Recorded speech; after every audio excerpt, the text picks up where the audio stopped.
Good morning. It's 8:30 this morning. We'll call the meeting to order. Please stand for the Pledge of Allegiance.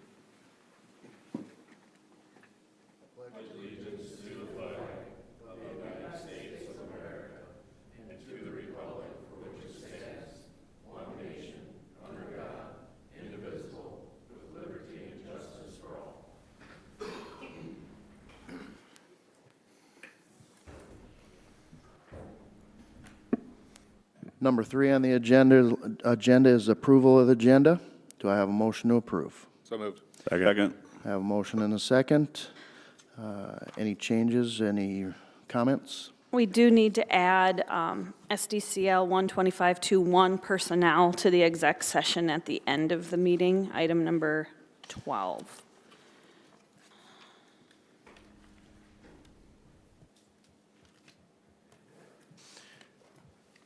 Any other comments or changes? Hearing none. All those in favor, please signify by saying aye. Aye. All opposed? Motion carried. Number 4 on the agenda is an invitation for a citizen to schedule time on the commission agenda for an item not listed. There is a 5-minute time limit per person. Anyone wanting to speak during this agenda item must sign in prior to the start of the meeting. No commission action will be taken during the agenda item. Any requested action item may be scheduled for further meeting date. And I do not believe we have anybody signed in. Moving on to number 5, consent agenda items. We do have a change. We need to move minutes down to under number 6, routine business. Yes. But under consent agenda items, we have travel and education requests, personnel action notices, cellular authorizations, and human services report. Do I have a motion to approve? So move. Second. Motion and a second. Any comments or? Hearing none, please call the roll. Vanderwall. Aye. Post. Aye. Jensen. Aye. Hostler. Aye. Motion carries. Moving on, routine business, number 6, minutes. Yes, so the minutes from the last meeting, January 6, 2026, Commissioner Vanderwall was accidentally named as the chair on all of the motions instead of Commissioner Hostler. So we need to note that change for the minutes. And so the ones that were published don't have the right chair, but we will make that change and make sure that the right set of minutes is posted on the website and moving forward. And I think I'd asked State's Attorney Dan Nelson about republishing the minutes in their entirety, and he doesn't think that that's necessary. We'll just note that in these minutes that the change is made and then make sure that the right minutes are published on the website. Okay. Do we need to motion and approve those? Yes. All right. So I would look for a motion to approve the minutes as amended per Stacy. So moved. Second. Motion and a second. Any comments other than the changes that are being noted? Hearing none, call the roll, please. Post. Aye. Jensen. Aye. Vanderwall. Aye. Hostler. Aye. Motion carries. All right. Moving on. Approval of claims. Do I have a motion to approve the claims? Move to approve. Second. Have a motion and a second. Any comments? Hearing none, call the roll, please. Jensen. Aye. Vanderwall. Aye. Post. Aye. Hostler. Aye. Motion carries. All right. Department head reports. We'll start off with community health. Jen.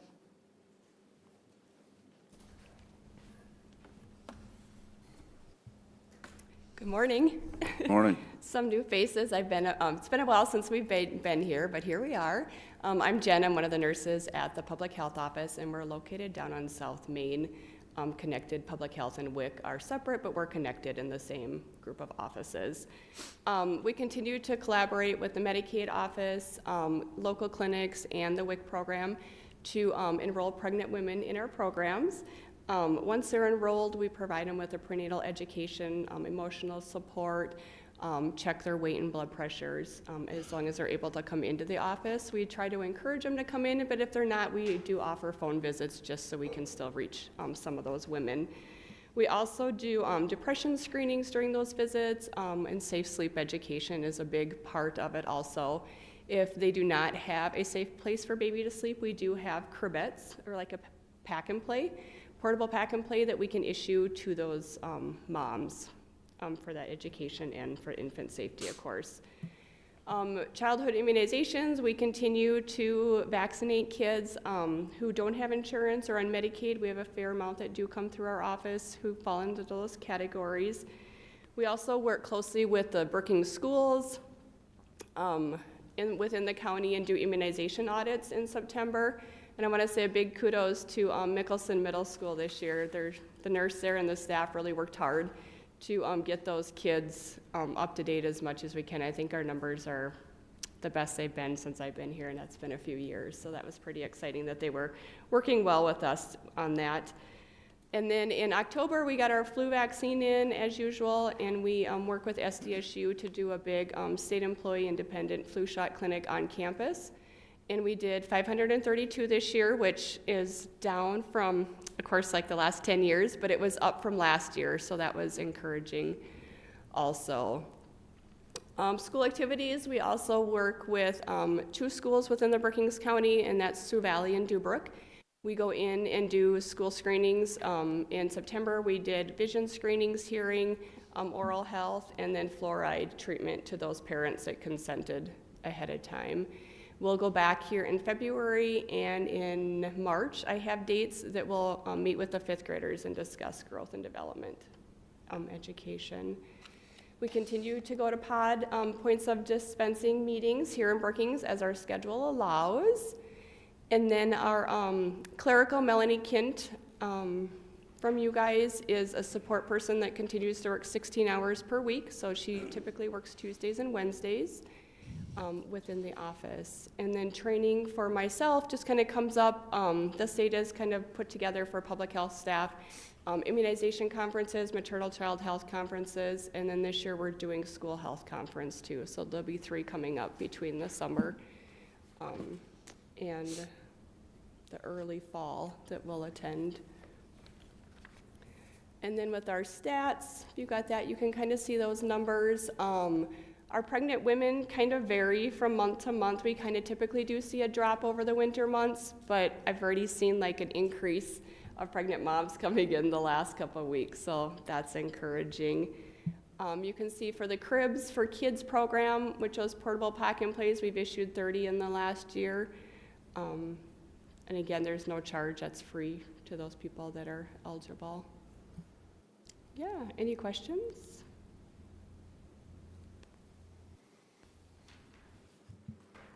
Any questions? I don't think so. Thank Okay. you very much. All right, thank you. Thank you. Yep, Thank you. thanks.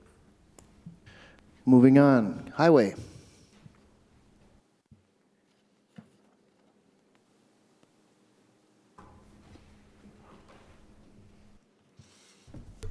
Good morning. Morning. Oh, last week, January 14th, reviewed some US 14 improvements that will be a future project for the DOT that'll affect our county roads 5 and 7. It's a pretty good review. Talked a lot about, you know, what the city would want and county would want on our roads, so that was good to know about before the construction happens. That'll be looked at 28 and most likely construction in 2029. Other than that, the crew's been working on cutting trees kind of in the northeast part of the county. And then we've also been collecting some traffic counts. One in particular, I know I shared with Stacy and a couple of the commissioners on the task force, Mr. Jensen, Mr. Vanderwall. So that information's available, but I'll let Marty kind of touch more on that. Last week, I recently completed, with the help of Stacy and the HR department, our safety manual for the highway department. And then lastly here, next week on Tuesday at 2:30 p.m. downstairs, we'll be opening our bids for our annual supplies and materials bids.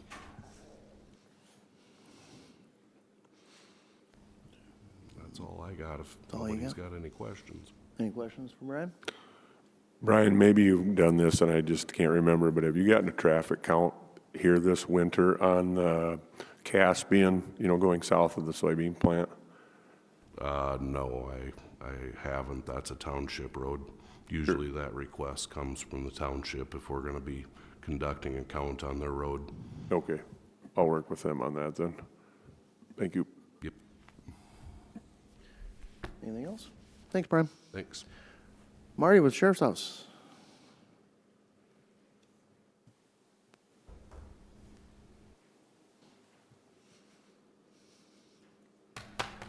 Good morning. Morning, Sheriff. Just a quick overview of the detention center. We have presently, this morning, 39 inmates. 18 of them are Brookings inmates. Charges come out of Brookings.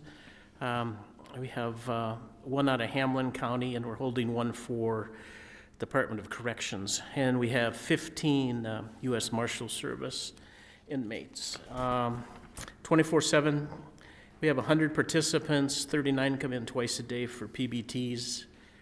We have 7 on scram, 28 they come in for UAs. So that area always continues to stay busy. Also, what Brian had talked about on 214, he shared me the stats and that. And then Sergeant Langstrat took the stats and then gave me a summary of when the high volume enforcement windows are and so forth. So we've started to work that area. Just to remind you, I am 3 patrol deputies down. They're all at training. So it's to try to watch all the intersections and do but we get it done. Once those 3 come back, I'll have 3 additional, and it'll be a lot easier to look at some of this and be more proactive than reactive. But the guys have started to work that, and I am kind of concerned when we got the summary of the speed on there. The 85 percentile is normally when we do a speed analysis and you look at the 85% speed, it's usually right on or under, where this one is 10 miles over, so definitely they're speeding. So 85% is going 55 miles an hour, and the highest speed, maximum recorded speed was 91. That's way too fast. The guys have started working that. So far, the highest speed, and we're not looking to get the highest speed. We're trying to reduce speed, but we did 71. We did pick one up for 71.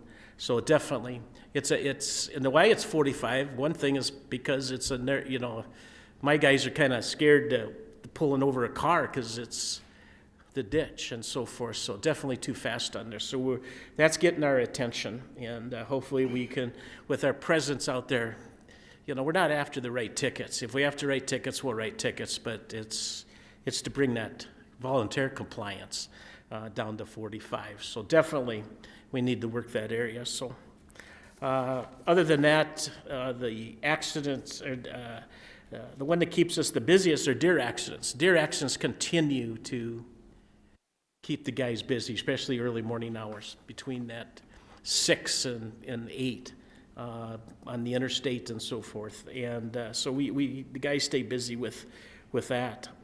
This last weekend, the variable speed came down a couple of times, but we didn't have a lot of events at all. It's always nice if we're going to have bad weather to have it on the weekends because traffic's a little better, slower and stuff. So other than that, unless you guys have some questions. Marty, on 214, everything's signed normally like we do on all of our county roads. That's not an issue, is it? It's just Yes. everybody probably thinks it's Yep. 55? Okay. Yep. So, my biggest complaint, we haven't received a lot of complaints on 214. Where my complaints, when we did get them, is coming in to Aurora on Redmond, coming off into city limits. And we had the radar trailer out there for a period of time and tried to slow that down in that end too. So. You bet. Thanks, Sheriff. Sheriff, one last thing. With 214, do you think would merit maybe a social media post about that it's 45? Do you think that would be helpful or maybe not? Yeah, we'll start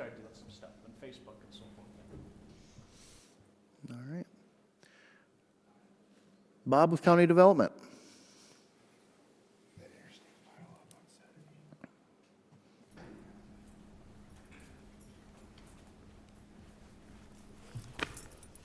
Good morning. Orange. First thing, I am not going on Brookings at the Capitol Day.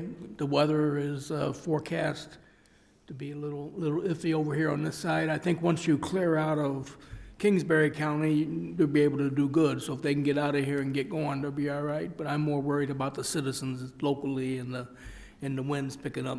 They had a real bad accident on the interstate between the rest stop and Flandreau exit, where you got the little dip in the road. They had a massive accident there over the weekend, so I think I'm better staying here just in case. We had our PPCC meeting on January the 8th. Monday, January 26th, I'm going over to Volga. They asked me to come over and talk about hazardous materials reporting and when should they call me and when shouldn't they call me on things. Saturday, February 7th, there's a Civil Air Patrol exercise. They contacted me to see if we had any missions that we could propose. And I sent an email out to all the commissioners and the highway and the sheriff's office, and we got a few replies, and I settled on the Maderi Township water area. And then 214, we asked them to see if they could fly 214 for us, a couple different paths, so we could look at the drainage pattern there. And then the S-curves south of town, since that's a county old 77 road. So we'll see. They haven't guaranteed anything, but we're working with them to see.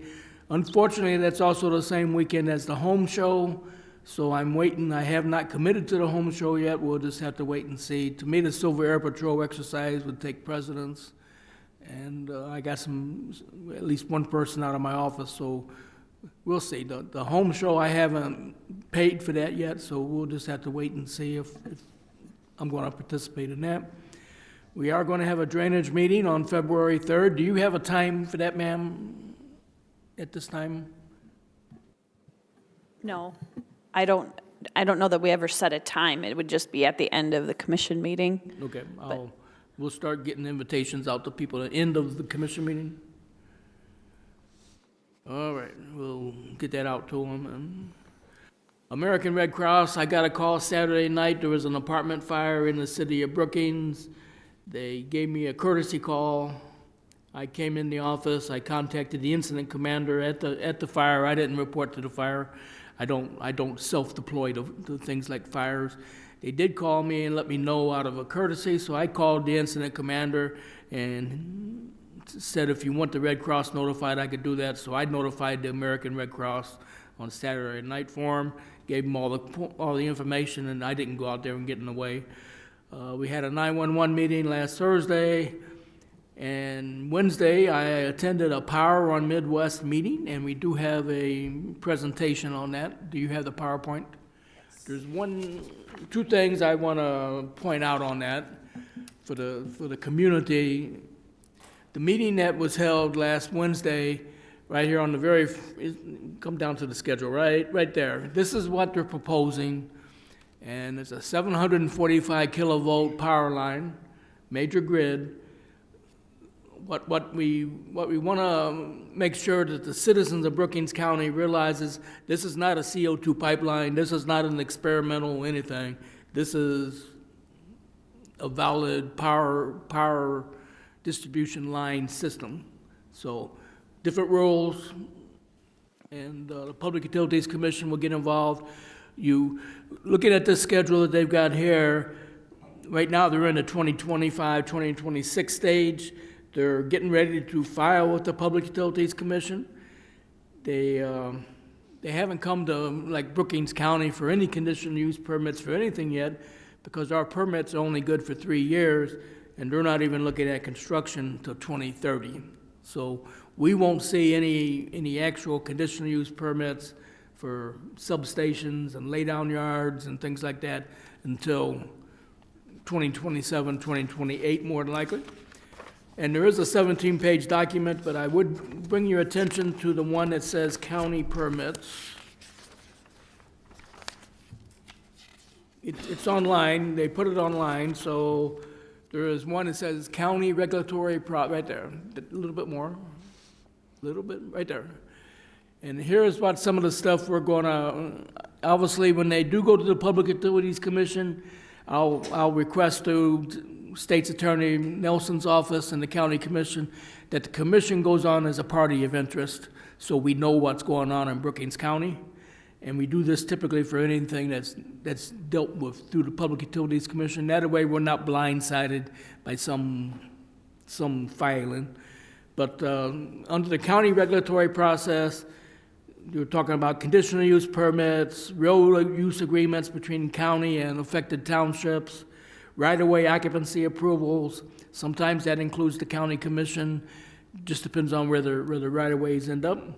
Hall Road, oversized load agreements through the highway department, and building permits for anything dealing with buildings under my office, and then floodplain development permits, which have to be done also. As far as a power line itself, Brookings County, we do not issue a conditional use permit for the power lines.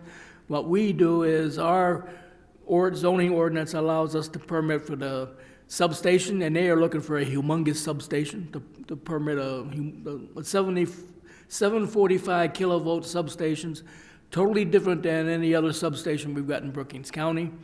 If you look on a map, we do have a 345 kilovolt Western Area Power Authority substation up by Basin Electric's Deer Creek Station, and this substation is going to be twice that size. So we're going to be involved at the county level. County Commission, from what I understand, the next step is they are going to coordinate with Ms. Stephenson's office and come in and give a presentation to the County Commission in the future. So, any questions?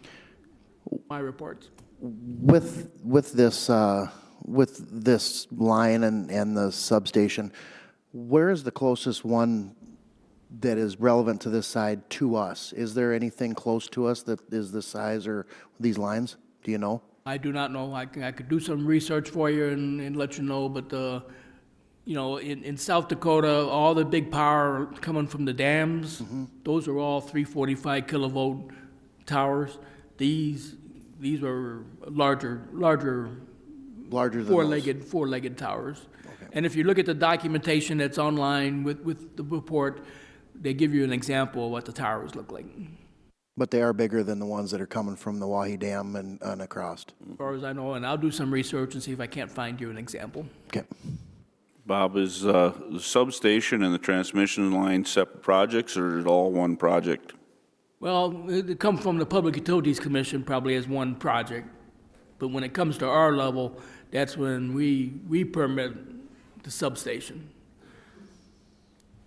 And the lay-down yards. When they do construction, they're going to have lay-down yards, and that's where we have the I hate to use the word, I guess authority, to set which roads they go on and make sure that the township roads are maintained to a proper standard, and of course our county roads also. Very good, thank you. Thanks, Bob. We do have a scheduled 9 o'clock agenda item, but we can move on to the finance officer's report.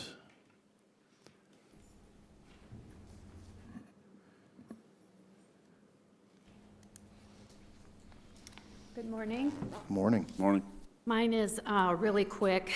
By February 1st of each year, I need to report to you the number of on-sale and off-sale liquor licenses available in the county. We did increase by one off-sale liquor license since last July. And so we have 7 on-sale liquor licenses. All of those are being used. And we have 7 off-sale liquor licenses. 2 are in use, so we have 5 available. And that's all I've got. Yep. Any questions for Lori? All right. Thanks, Lori. Moving on, we have some be it noted items. Auditor's account with the treasurer, payroll, additive totals, highway expenditures, register of deed statements of fees collected. Do I have a... I guess we don't need to vote that, just be it noted items. Moving on to number D, annual be it noted items as well. 2026 wage listing, volunteer listed for work comp purposes, range safety officers for the BCOAC, and severe weather storm spotters. It's a little before 9 a.m., so we will move on to regular business. Down number A, action to approve Resolution 26-05, a resolution setting weight limits enforcement on Brookings County highways. Do I have a motion to approve? So move. Motion and a second. Comments or discussion? As you can see here, excuse me, as you can see here, these are our annual load limits and the list that we need to request from the carrier enforcement to assist us in aiding enforcement of this. Again, we are required by law now to send that letter in, so that the draft of that letter is at the bottom of this page. So that will be sent out once approved, and then the enforcements will not be in place unless the signs are up. And obviously right now it's too soon to tell when that's going to happen, but it is very weather dependent. All right. Any other comments? Brian, I was just going to ask you on 214. Stacy, go back to the list there. Was that also going to be 7 ton per axle? That's what we're intending right now, is to put that just with our other roads at 7 tons per axle, but that may be posted sooner than the other roadways. When that does happen, as we know, that's just a blotter surface right now. So that road may be posted sooner than the others, which we are allowed to do. Yeah, that was my next question with that warm-up we had here a week or two ago. It got a little tender just from Right. that warm-up, so anticipate probably earlier. Right. A lot of the other counties around us, their roads are kind of in that same type of condition, and they do post their blotter roads sooner than the other ones. Any other comments? Call the roll, please. Vanderwall. Aye. Post. Jensen. Aye. Hostler. Aye. Motion carries. All right, we got time. Letter B, action to approve agreement 26-08, an enterprise software cost share agreement between Brookings County, the City of Brookings, and Brookings Municipal Utilities. Do I have a motion to approve? So moved. Second. Motion and a second. Any comments? Sean? So this agreement is one that we approve every 3 years when we get a renewal of the small enterprise agreement with Esri. What it is it's a three-way split between the City of Brookings, Brookings Municipal Utilities, and then Brookings County to share the cost of this agreement. It handles all of the licensing for all three of those entities for their Esri software. It is something that our Brandon with our GIS handle uses quite a bit, as well as the other two organizations. This will be the third time we're renewing this agreement. Has there been any changes to it or anything like that since the past? They completely redid all of their licensing this renewal. All of the licensing terms have changed, but the overall gist of the agreement hasn't changed, where everybody gets a third of the licensing, and if they go over that, there's no additional charge until we go over the total amount of licensing available. Okay. Any other comments? Call the roll, please. Vanderwall. Aye. Post. Aye. Jensen. Aye. Hostler. Aye. Motion carries. All right, it is 9 o'clock. We move back up to item 7, scheduled agenda items. Item A, second reading and public hearing on ordinance 2026-01, an ordinance providing for the adoption of the 2021 International Building Code and 2021 International Residence Code. Do I have a motion to approve? Move to approve. Second. Motion and a second. I would now open up the public hearing. Is there any proponents for this? Any proponents?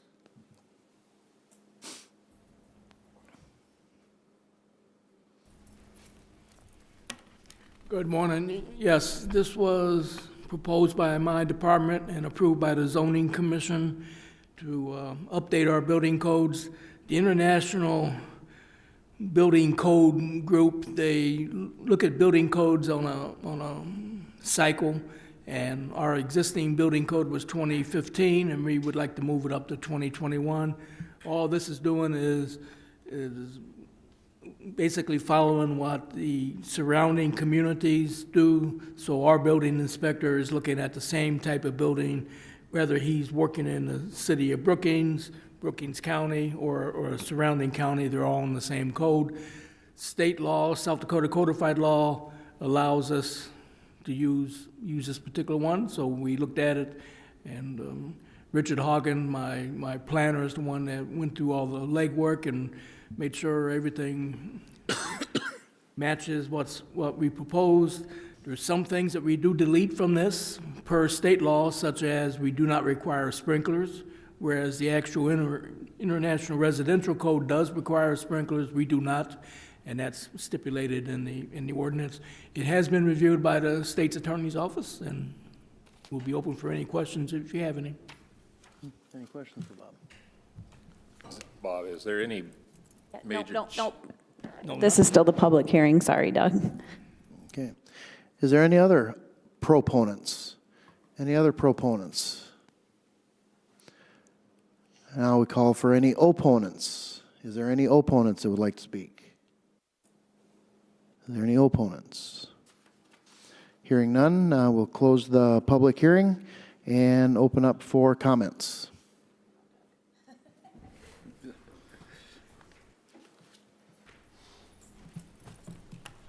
Yeah, Bob, I was just curious, is there any major changes in here that contractors are going to need to be aware of?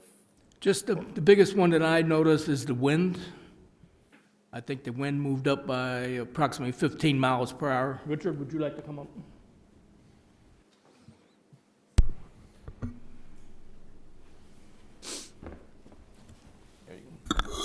Yes, the wind is increased from 90 to 115. The building companies and the rafter companies have been using that rating for the last 6 to 8 years anyway, so they're already doing it at that. Just bringing it up to current regulation for state law and matching the city of Brookings, Minnehaha County, and the surrounding counties. So, And a lot of that has to do with the FEMA overall nationwide construction. And our previous agreement didn't limit them only to build at this. If they wanted to build at the current codes, like in the Brookings, in Aurora, or in the county, more than likely they were already building to those. correct, they were codes? exceeding our minimum requirement of 90 wind, so yeah. Okay. All right. Any other comments? Thank you. All right. Thank you. All right. Hearing none. Jenna, please call the roll. Post. Aye. Jensen. Aye. Vanderwall. Aye. Hostler. Aye. Motion carries. Letter B, Elkton, water sewer improvements. Jeff McCormick with the SPN, Helms Engineers and Surveyors. Yes, hello, thank you. Brian asked me to come by and just kind of update you on what's all the infrastructure projects we've got going on in Elkton. We're in a multi-year phase of replacing their sewer and water system. Currently, we're in phase 3 of the project. We have a contract with Halmy. They have started on some of the sanitary sewer. This project does include Elk Street, which is their main street, and it runs from the intersection with the county road to the railroad tracks. That will be completing this summer. The substantial completion for the project is November 1st of this year, although I fully anticipate Halmy will be ahead of that schedule, weather permitting, of course.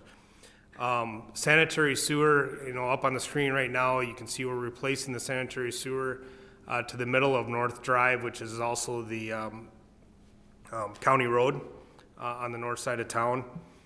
There's an existing clay sanitary sewer line there, so we're replacing that all with PVC. And then we're also replacing the water line, which I believe is all cast iron water pipe. So that'll be replaced as well, shown on the right side of the screen. So that's the utilities that'll go with it. Then if you look at the next page of it, we will be resurfacing that project, or that portion of the project with concrete surfacing. A South Dakota DOT Community Access Grant was secured for this project because of its relationship to the industry that's there and elevator. So we'll be doing concrete, which including to help the turning radiuses on the county road, concrete through that intersection. We'll also be increasing those radiuses about as much as we possibly can through there. But as Brian pointed out, we were talking the other day, if we give them 50 feet, they'll take 55. So, but we are going to try to increase that coming around those corners. Next page kind of just shows, we've got very little work that we're going to be doing. I mean, we've got to replace the sewer and the water in that intersection, but our window on the county road is pretty small, just to that intersection. So our intention right now is to just detour around on their warehouse street through the elevator area and around by the manufacturing. So when I have a better schedule, I'll let you know when that contractor intends to start, but it'll be this coming summer. With that, moving on, the final phase that the City of Elkton has currently applied for funds, we had hoped to do it all as just the third phase, but they didn't secure enough funds to do all of the work. So phase 4 is currently going to be reviewed by DANR, and we'll know at the end of March if they've secured funding for replacing the remaining clay sewer line and water, which would all be on that north drive. We do have some others on the southern part of town that'll be included with this too, but as far as you're concerned, we would be replacing the remaining part of the old water line and sewer line on this portion of the street. We don't know exactly when plans are completed on it, but we're not ready to go to bid until we know they've secured funding for it. Brian did ask with that, we had a phase 1 that we did on Cornell, 5 years ago now probably, or pretty close to it. We ended at about First Street that we replaced the county road running north-south there. And now, obviously, with the DOT finishing their project, Brian asked me to look at if we can bid a project in conjunction with the city to pick off where the city's project left off on First and finish that north run up to where the DOT ended, and then finish the rest of North Drive, to the city limits on, in conjunction with the city is working on. And then really take a hard look at that T intersection that's been developed with the recent state project. Again, see if we can help increase that turning radius a little bit through there, because there's a lot more turning movement making that right-hand turn than probably previously with the way that intersection had laid out. So I do have, I did put together a contract for helping with that part of it, and a project estimate, very rough, based on kind of the numbers that we've seen on the last Elkton project. So I guess I'll open it up to any questions you might have, or I don't know, Brian, if you got one to add. Stacy, if you could maybe go to page 40, or I also got it on the desk here, the breakdown of costs. Sure. That we'd be incurring with SPN. I got it on here if you just want to zoom into this.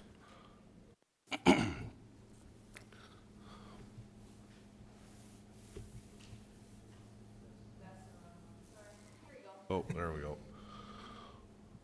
So that's kind of the breakdown of costs overall that we'd be looking at working with SPN on, as you can see in the preliminary design phase, all the way to a construction phase as a lump sum, which I think a lot of these costs probably save us quite a bit of money already, because the data has been collected out there by their firm because of the previous projects that have went on.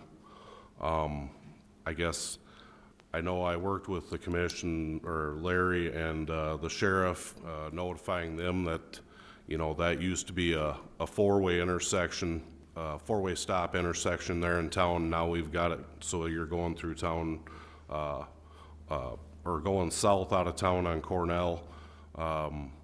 So like Jeff had mentioned, we'd be looking at improving that to make that a little smoother, and then with the railroad tracks there, with the derailment here a few years ago, we do have some things to look at there, which this project would encompass, in order to kind of tie everything together.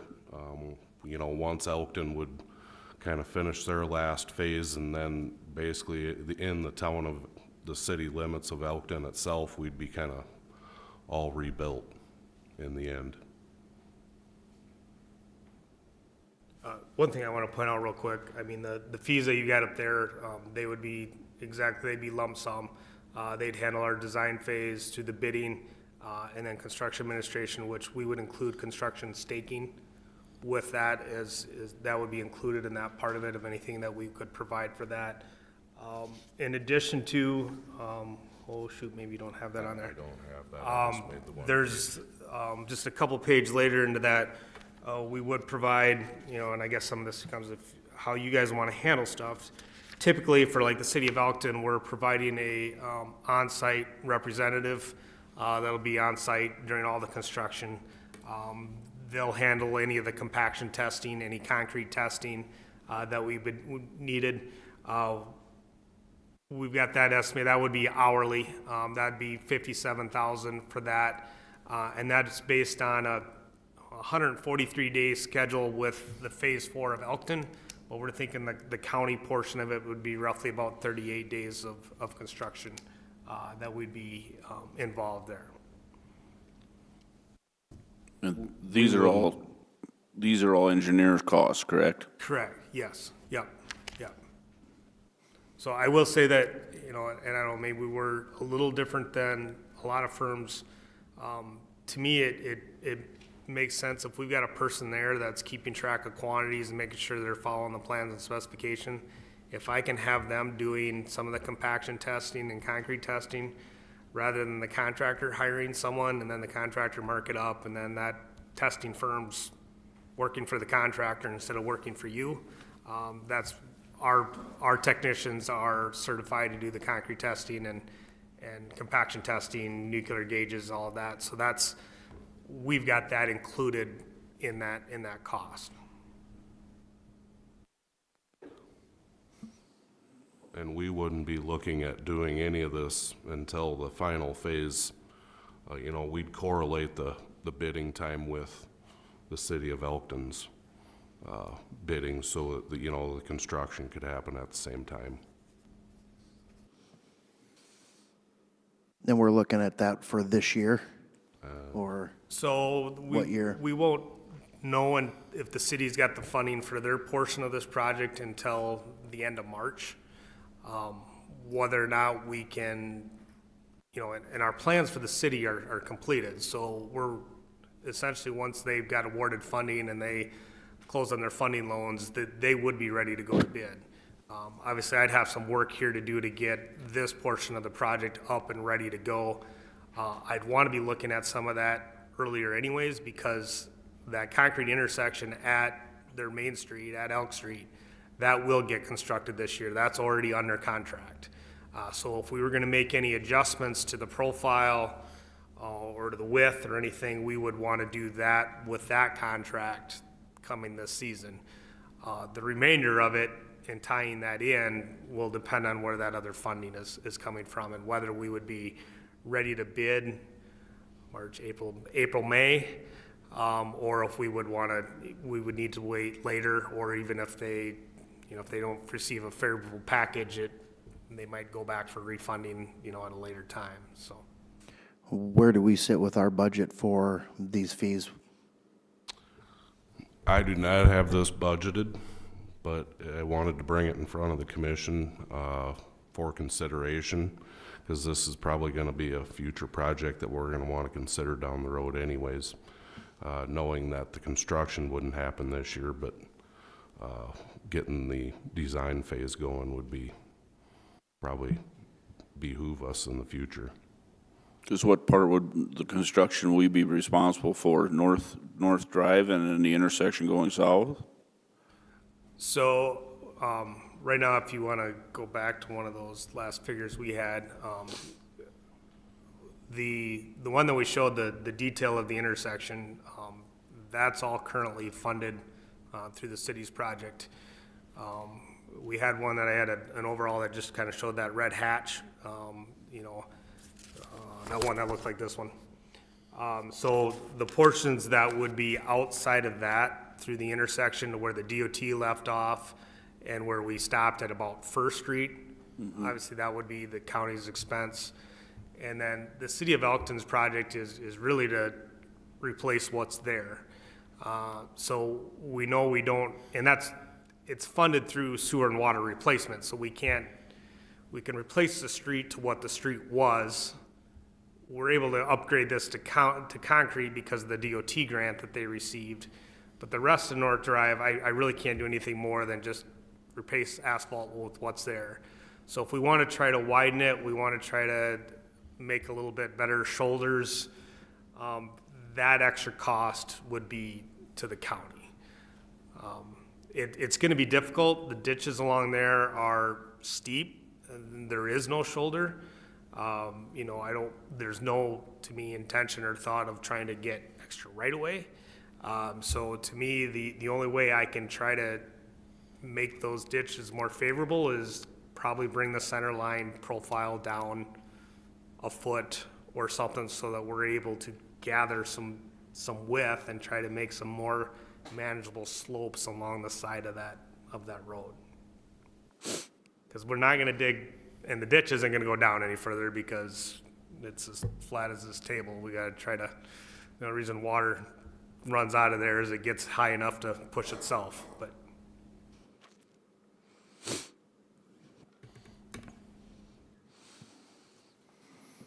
So Dave, we just have to decide on the professional services part of this. right, Correct. yes. I mean, ultimately, yes. I certainly, if we want to look at changing anything, especially with the intersection of Elk Street, I would need to know that now so that I could get started on that, so that that's ready to go construction and I can make those adjustments. Obviously, from there, depending on how the city completes their financing in March, we could decide whether or not you're going to proceed with the rest of it. I guess with that, I potentially would offer, if you wanted me to stop at preliminary design phase, to get through that section of it, and then stop until we know where the city is at with their funding. I certainly would offer that. I mean, I think we'll have a good handle on where we would want to be elevation-wise to know if it's going to affect my current contract that Halmy has. But then we could pause at that point until we know the timeline for the rest of it, if you'd prefer. When would you have an idea on the engineer's estimate of costs for our portion? For your construction of it, that should have been included in there. That was the 850,000 was the total project. The whole cost. thing? Yeah. And that would be shared. Obviously from a very high level at this point, but That's total our costs, or that That shared no, cost. that's totally your cost. The That's our city's cost. portion of its, I mean, with their funding, of course, there's other areas is a little over 2 million. With something like that, is there any grant funding available through the state to offset some of these costs? I think it's pretty limited. It is. I mean, the city just got that community access permit. I don't, community access grant. That's the only one really I know or aware of, and that's for municipalities of 5,000 and less. I'm not aware of any through the county side of it.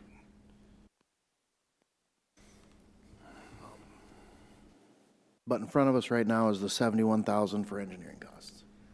Yeah, and if you But that, I mean, I would even offer the 21,000 now to at least get me through a preliminary design phase until we know where the city sits with their funding. But yes. Okay.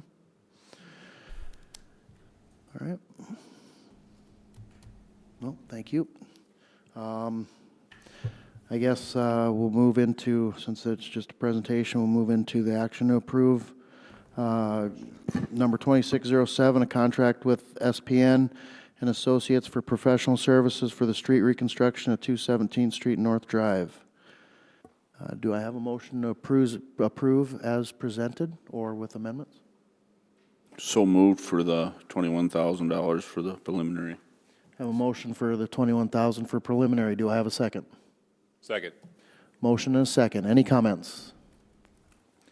Hearing none. Call the roll, please. Jensen? Aye. Vanderwall? Aye. Post? Aye. Hostler? Aye. Motion carries. All right. Moving on, letter C, presentation of the 2024 audit. Cassie Chase with legislative audit.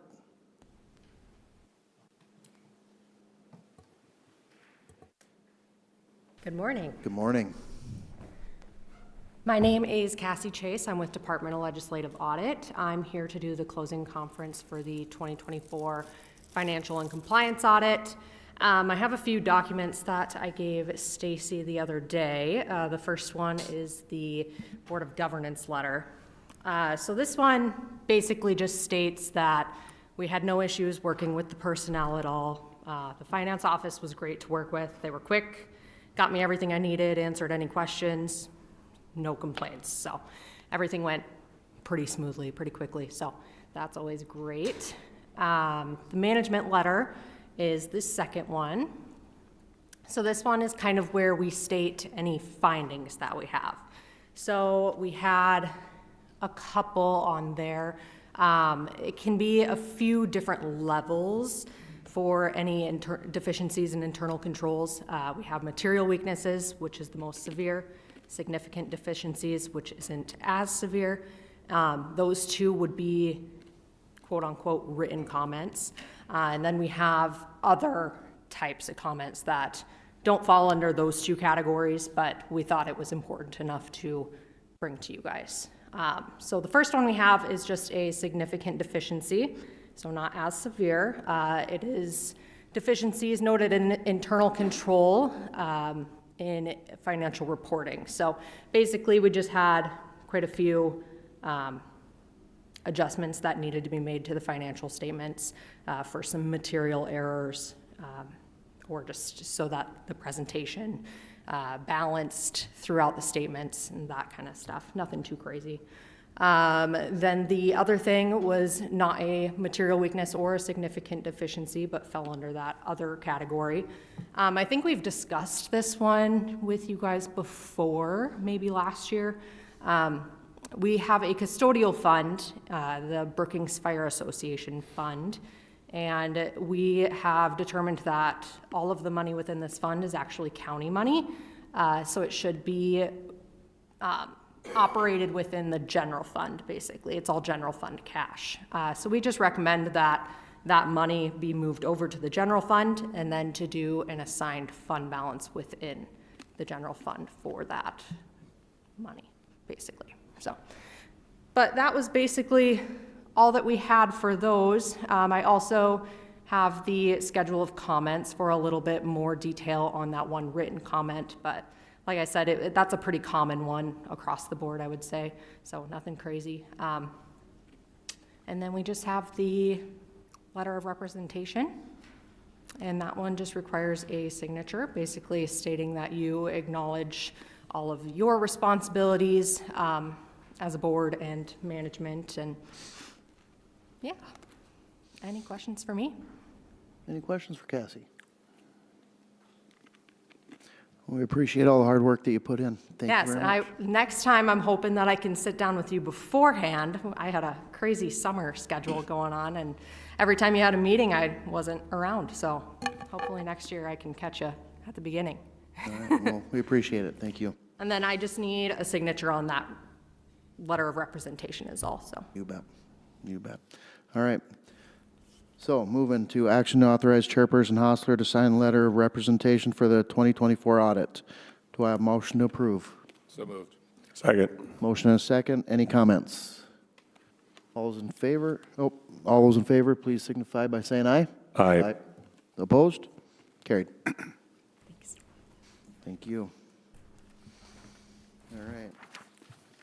Moving back to regular business. Letter C, action to approve the Johnson Controls proposal for the Brookings City and County Government Center chiller and boiler replacement. Do I have a motion to approve? So moved. Second. Motion and a second. Comments? This is the final cost proposal for the chiller and boiler project for this building. The total cost is just over $1 million, $1,053,540. That'd be, again, split the 5248 with the city. So the county share would be just under $550,000, and there is money budgeted here in 2026 for this project. And with these improvements and replacement and stuff, the HVAC systems and heating, cooling, and all that should be up to par and up to spec the way it should have been when the building was built? Hopefully. Hopefully. All right. Any other comments? Hearing none, call the roll, please. Vanderwall. Aye. Post. Aye. Jensen. Aye. Hostler. Aye. Motion carries. Letter D, action to approve the request for state aid for salary of County Veterans Service Officer. Do I have a motion to approve? So moved. Second. Motion and a second. Comments? This request is to receive some reimbursement back for our VSO salary. Matt Pillar is our Veteran Service Officer, and he has reviewed the requirements that are listed in this agreement, and that he and the assistant VSO, Rusty Bransford, both already attend the required training, so there were no issues with us asking for this. Okay. Any other comments? Hearing none, all in favor signify by saying aye. Aye. Opposed, say nay. Motion carried.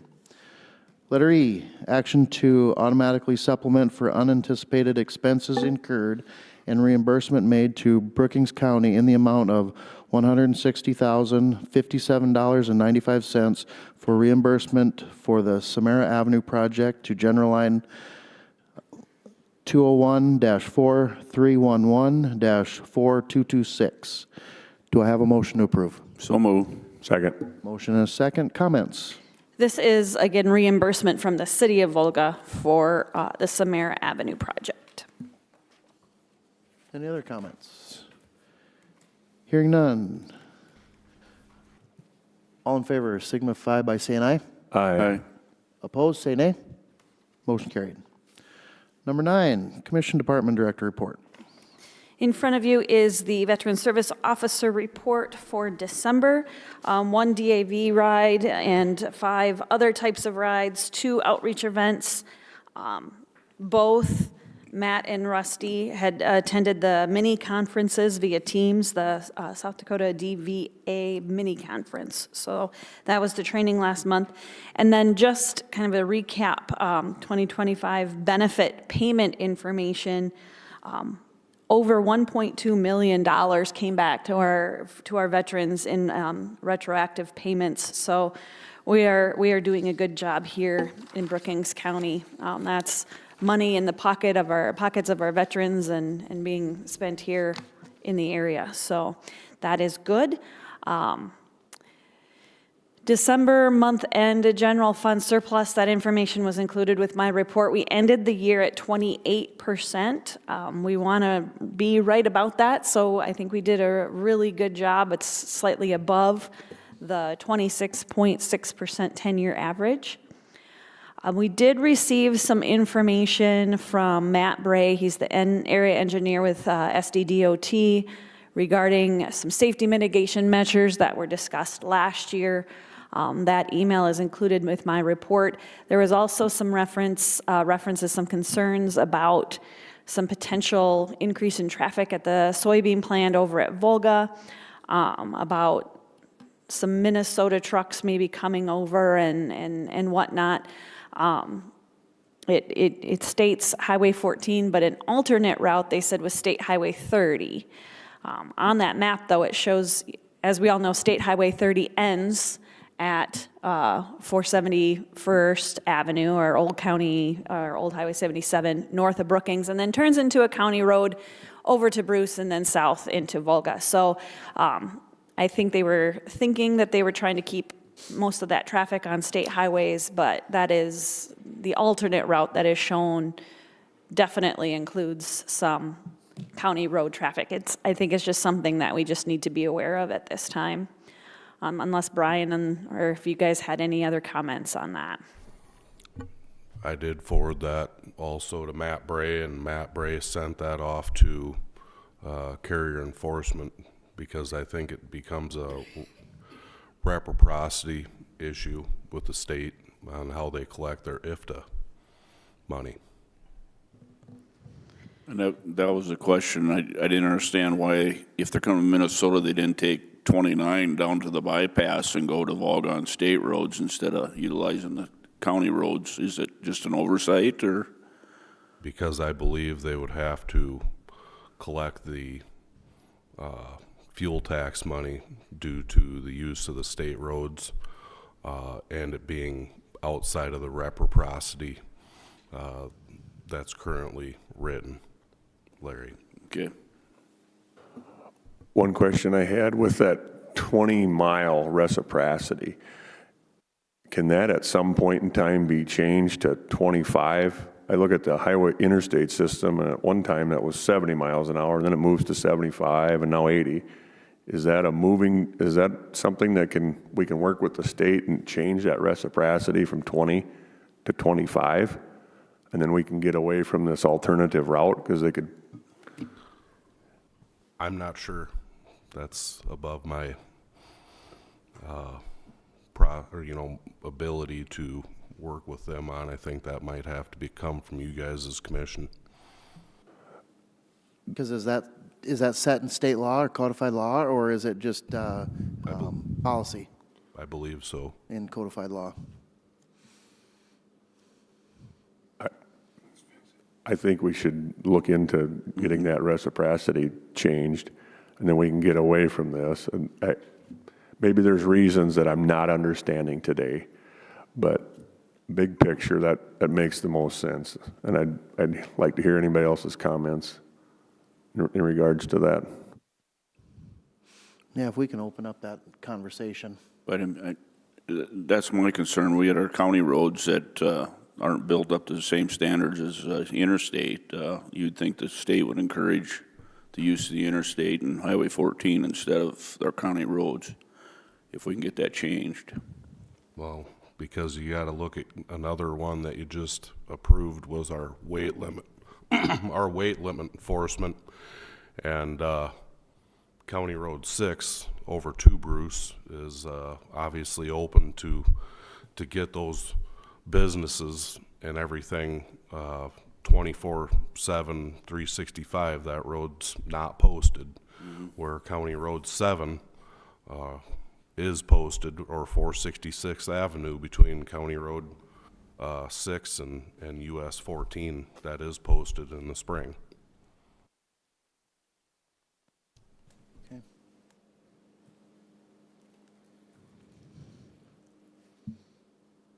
Stacy, anything further? Yes. So after our exec session, we're going to be looking at the strategic plan. So that will be coming up after we come out of exec session, so don't run off. And then after that, then too, we're going to be coming over to the jail and having a jail tour with Sheriff Stanwyck after that is done. One thing that came in kind of Friday afternoon was a request for funding for the Elkton ambulance. They were wondering if the county had any kind of one-time funds to assist with building an ambulance garage for the city of Elkton. I know there was some question too about, how some of these other entities get funded, and that's all part of our budgeting process through that non-mandated process. Of course, that's going to start happening here in April and May when we start sending those out for funding in 2027. I said that I would bring this forward today to see kind of what thoughts were that I could pass along back to them on their request. I think more than likely they'll need to come and actually give a presentation on what they want and how they want and their funding proposal or what they want to do. So I think that's one of the biggest things, that they need to come and formally say, hey, this is what we're doing. Anybody else have comments or concerns about that? I agree. Have them come. Yeah, that I can work with my contact and see what works for them to get here. Other than that, just a couple of the upcoming dates. Tomorrow is Brookings Day at the Capitol out in Pier. I think Doug and Larry and Sean, you all do plan to attend. That Durango is reserved if you want to take that out. As Brian had mentioned earlier, the bid opening for the annual highway bids is next Tuesday. It's at 2:30. It's up in the commission office. We did receive a couple, something from the United Way mental health first aid training, February 5th. It's a Thursday from 8 to 5 out at the Dakota Nature Park. You register through United Way. I think I had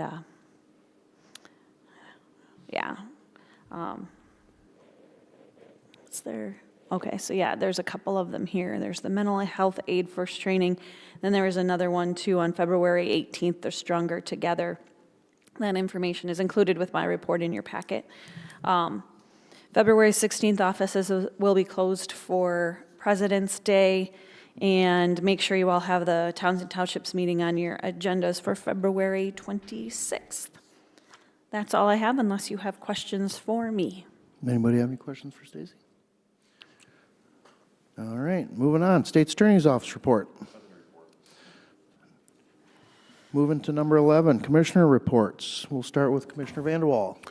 Thank you. On Monday, January 12, I attended the Volga Fireman annual county feed. Great crowd. It's great to see all the other county fire department represented there.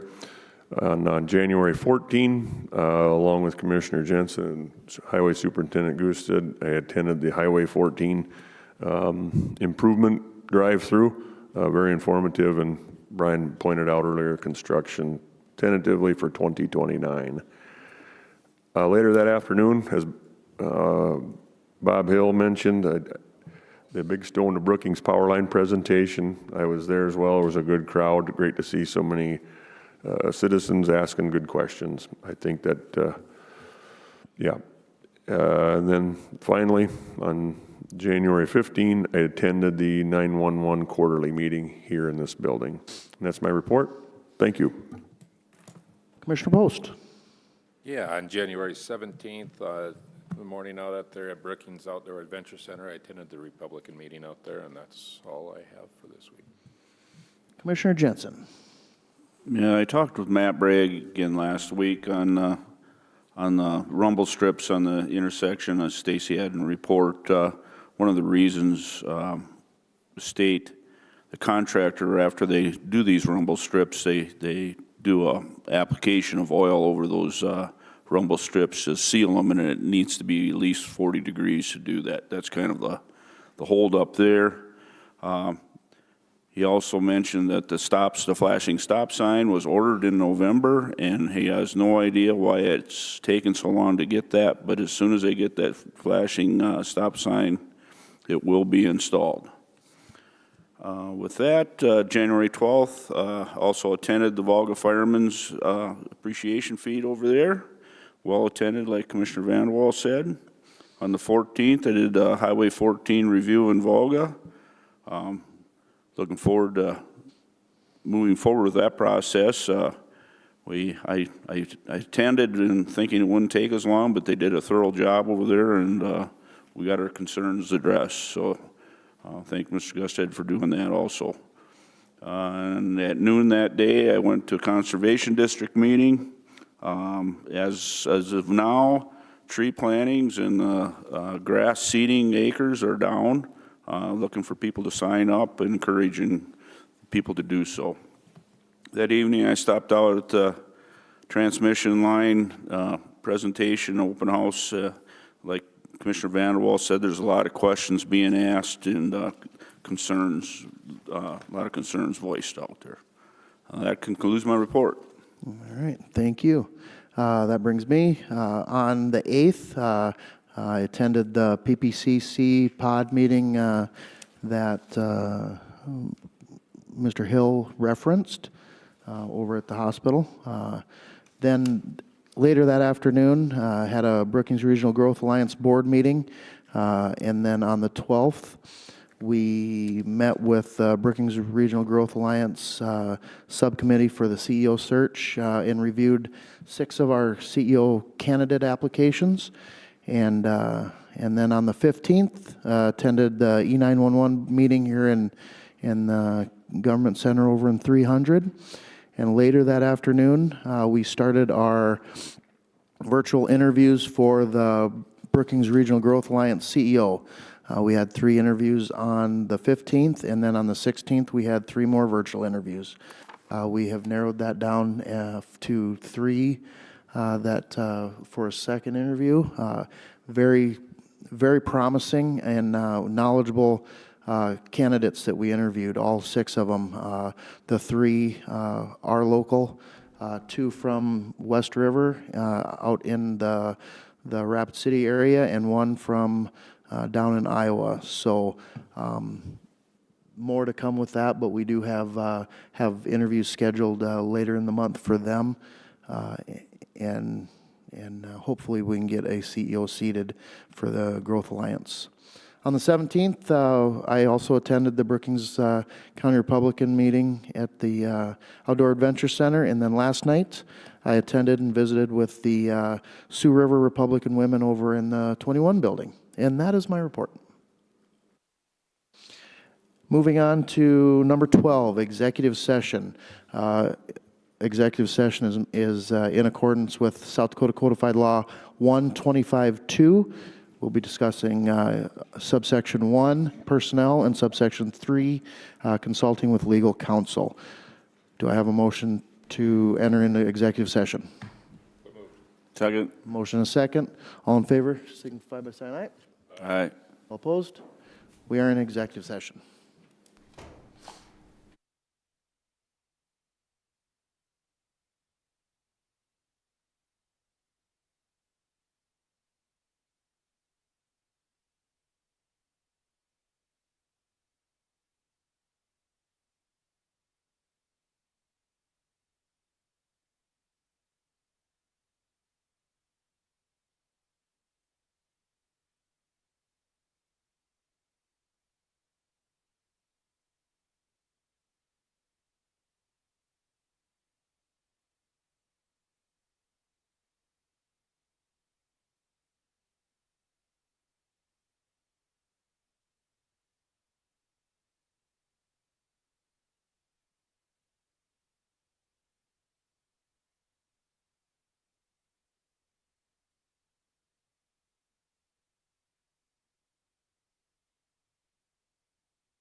10:22, we'll declare ourselves out of, 10:12, correction, 10:12.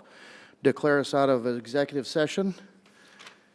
Number 13 on the agenda is our strategic plan review. Everybody should have a copy of that in the packet and in front of them. How do we want to go about it? Do we want to go just read through it? You want me to read it into the minutes?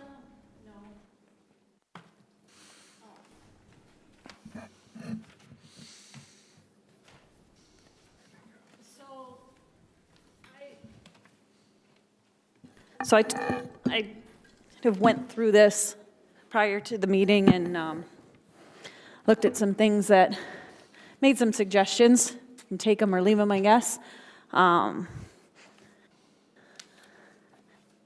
So the vision statement, meeting today's needs and preparing for tomorrow's challenges. I don't know that we need in Brookings County. This is the Brookings County strategic plan, so I think it's maybe a little redundant. The mission statement, I didn't really have any suggestions.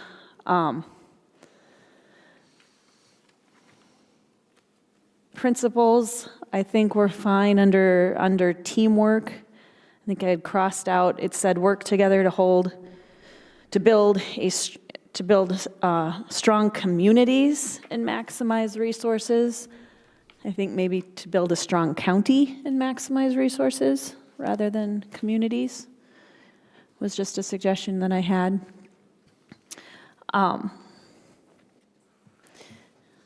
goals and objectives, develop and implement 1 to 5 year capital improvement / purchase plans. This is for all departments, I think. And then the objective 2 is the 5 to 10 capital improvement and purchase plan. I think there are some departments, I think maybe highway maybe has that. We look at that 5-year plan of theirs. But other departments, I think we don't have as strong of short-range and long-range plans.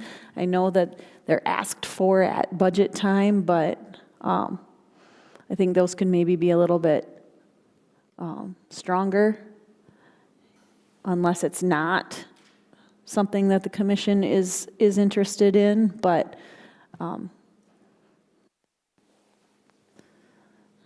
those were just some suggestions as I had it that I felt maybe we were falling a little short of the plan.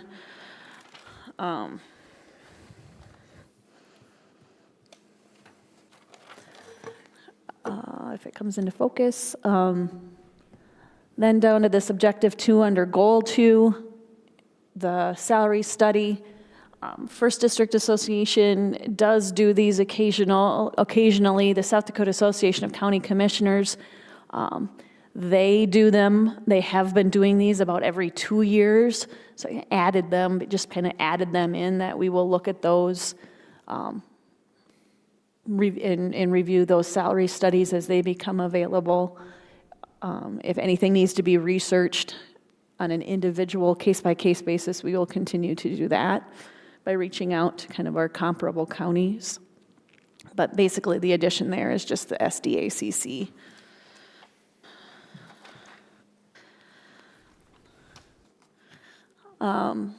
Goal 3. Bob had looked this over already and updated all of his plans. I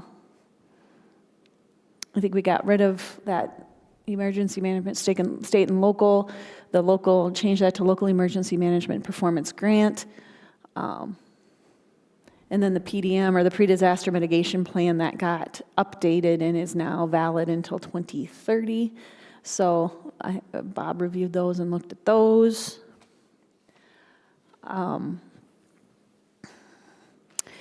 Goal 4, objective 2,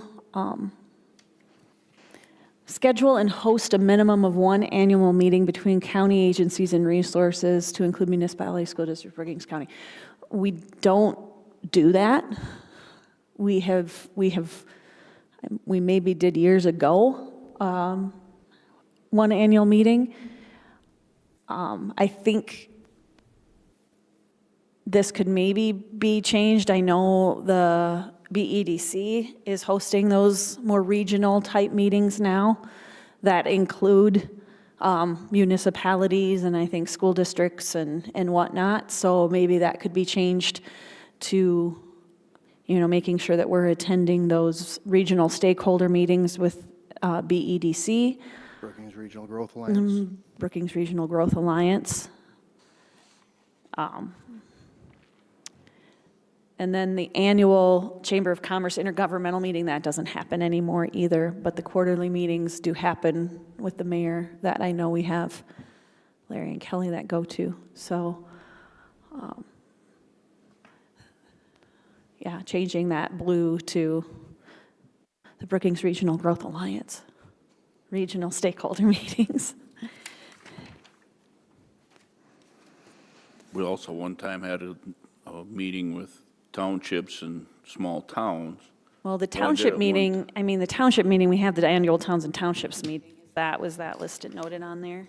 Yeah, it's still. it was Yeah, on the there. annual towns and townships meeting, but I guess have reached out and asked about that because when we go to the annual towns and townships meeting, it's just townships. There are no towns there, No. so I don't know. I know we held that one time, and I don't know if there was any of the small towns attended either. It was just mostly township people. Are we getting those invitations sent to the towns and they're just not RSVPing and coming, or?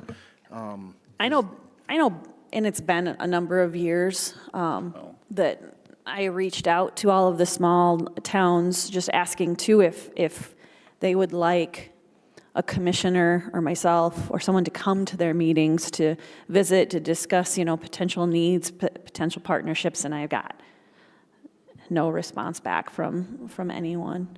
It's been a few years now, so it's maybe something where we could reach out again. But, and I'm not opposed to us trying to host something ourselves either, but I think we'd have to come up with kind of an agenda to show that to make it worth people's while. Well, I think at least this year, if we make sure we make sure that the towns and township meeting is sent to our local communities and ask them to attend, at least we can do that. And I don't know if the small town communities are part of this association or not. Okay. I don't know. I think so, but I don't think so. I think most of the communities are members of the municipal league. Sure. And, I like the idea, but yet I don't know what value my background being on the city council, I don't know what value that would have directly. Open lines of communication, yes, I think that's very, very good. But to attend the annual township meeting, as a former city council member, I don't know what value I would get out of that. Very good. Right. if it was yeah. specific to the small towns, I think you could have somebody from First District there. Brian, could be there for, working with them on the roads that go through the towns and the benefits that First District brings and all the, You bring some just good getting the points. word out that what things are available to them. But also with Bob's department, if they're annexing in ground and everything, how it's proper, and it's just be an informational meeting, basically, if they could all be there, but. Yeah, something specific to the towns, separate from everything else, maybe. I don't know. If you could get attendance, that Well, was I think the that's the problem. hard part is attendance, and I think that's why asking if there's any desire to have, us, either commissioners or whoever, go to like one of their meetings, meet them kind of where they're at instead. But then, of course, it's hard because not everybody then is hearing all of the same information and whatnot. Do other counties, I think this could be a good subject to bring up at a 10-county meeting. Yeah. Is it working for other counties? Do Are other they what doing do it, other or maybe counties? none of them are doing it? Yeah. I I don't know. Yep. Yeah. I mean, I think maybe, yeah, it's a good topic to bring up at 10 County, just to see what, if other counties are meeting with their other political subdivision counterparts and having those types of discussions. It's probably worth the ask. And then the only other thing that I had was the very end, Objective 4, it said department heads will research. I would just put department heads and staff, because we do have a lot of staff too that research different things, not just department heads. Those were my suggestions. I don't know if there's anybody else that had any other suggestions? Or if you, We've got, oh, I just we've had got this on other for review. departments that are giving annual reports at the end of the year. We used to do a annual highway report. Is that something we'd be interested in? What would Or- you want in that report? That would be completed projects, dollars spent on overlays, seal coats, snow removal. I mean, basically an overview of this year, what you were doing. About the same thing as Dan gives a report, the sheriff gives a report. Used to be required. I don't know if, I think that has some value, yeah, just the year summary on one sheet. Is that what you, I think come in front of the commission and give a report and for answer questions. I think that would be a good idea for us to, it would hold accountability to the different departments, figure out from the citizens on what, what they're doing and what our county's doing and how they're using their staffing and funding. I know we have some specific ones, State's Attorney, Sheriff, Detention Center are all spelled out in this objective, Goal 3, Objective 2. yeah, does it fit in that objective, or is it? I think it wouldn't fit in Objective 2. We'd probably have to throw like an Objective 3 in there for county departments listing out. Well, and I don't know that it's under Goal 3 for public safety. I mean, Goal 3 is very specific to public safety. Oh, yep. So I think we would, Have to add a new goal or something, or put it yeah, somewhere. I mean, maybe under Goal 4, be, helping to create long-term plans and whatnot that,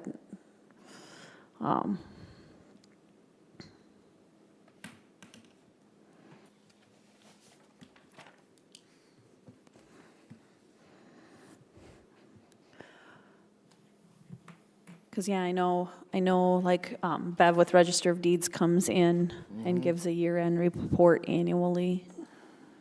Trying to think, I mean, I think you kind of get that from equalization, during equalization boards, you get that at that meeting. I think Jacob goes through all of kind of what they've done in the past year. But It might fit under 2, staff county government with competent, well-trained, efficient workforce.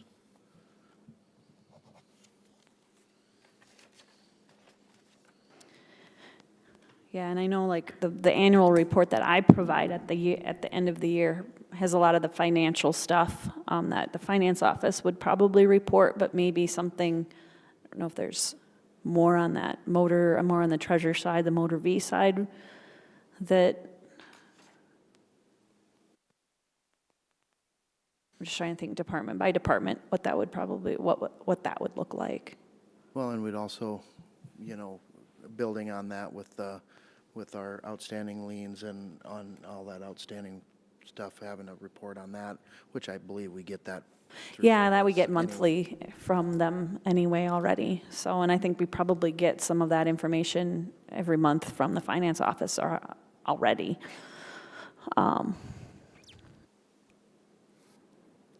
Just some of those departments that don't provide, kind of updates on activity, like kind of a year-end synopsis. Yeah. I think Brian does give us updates when projects that are completed, but it'd be nice to have them all on one document. That way it can be shared with the public that this is what the highway department did this year. I mean, Yeah, and I know, like OAC does, we do receive a year-end report, but is it something that we do have to mandate in our strategic plan, or can we just continue to ask the departments to come in? I mean, I think you could maybe put that where you said and ask for either a monthly report, because I think you're getting a lot of it already in the finance officer's report. I don't know that you wouldn't need a year-end report when you're seeing those numbers monthly, but some of the departments, I mean, OAC is very good. I don't think it specifically says anything about the OAC providing that, but I think you could put it in there so that it's recognized. So like,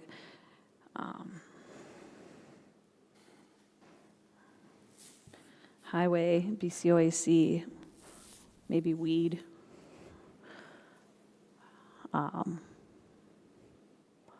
Equalization you kind of get.